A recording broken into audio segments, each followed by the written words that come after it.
out about this from their friends at school. So thank you. However, the most transparent administration in American history. Before Trump, we didn't know the word transparency, apparently. It's been 12 months since you gave Republican influencers part 1 of the Epstein files. You said the list was on your desk.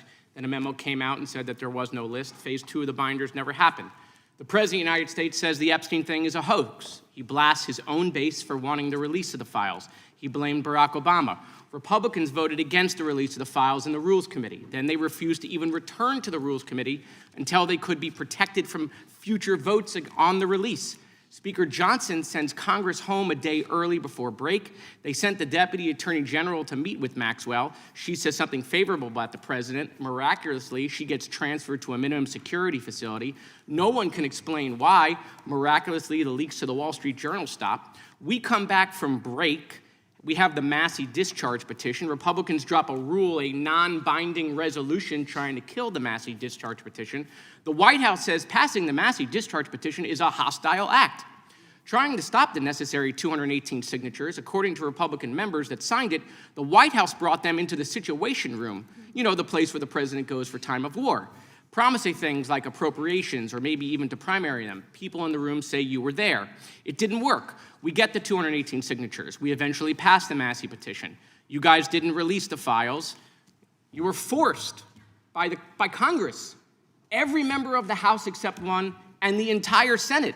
The reason the president signed it is because it was a veto-proof majority. We can't agree on anything, and yet the entire House but one member and the whole Senate forced the administration to release the files.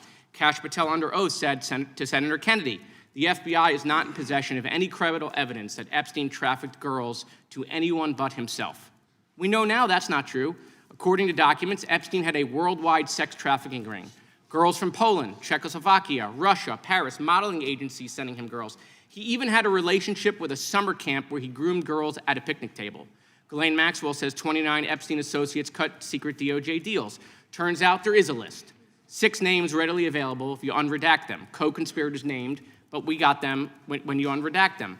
Maxwell recently tells a House Oversight Committee that she wants clemency to release more names. Kash Patel under oath said Trump's name appears less than 100 times in the files. We now know that's not true. Trump's name appears more times in the Epstein files than God's name appears in the book about God. Okay, by the way, this is the Trump Bible. Move over, King James. Trump's name also appears more times in the Epstein file than Harry Potter's name appears in the 7 books about Harry Potter. Lutnick says that in 2008, he went to Epstein's home, says he had a massage table in the living room, that Epstein said he got one every day, that it was the right type of massage. He and his wife decide to leave and say they'll never be in a room with him again. Howard then says, I'm sure the Epstein stuff is all on video. He was the greatest blackmailer of all time. Well, how would Howard know that? But now the files are public, and in 2012, we found out that he and his family are on Epstein Island after Epstein pled guilty to state charges. I'm from Florida. I take my family to Disney World, not to Epstein Island. There are documents in the files that dispute the president's claim that he kicked Epstein out of his club. Allegedly, the president said that he asked Epstein to leave. Supported now, that's disputed, though, statements from the manager of the club. Now, Madam Attorney General, I have like 25 seconds left. So because I'm curious, and I'd like to see you flip to the Jared Moskowitz section of the binder. I'm interested to see what staff provided on the oppo on me, and because we're in the Olympics, I'm going to give it a grade. I just want to see how good it is. So give me your best one. So first of all, nothing is funny about mocking the Bible and holding up a Trump Bible. That's what you did. You made a joke, and I find offense to that. That's all I have to say. I want it from the burn book. Shame. I want it from the burn book, which is the best one. What you got?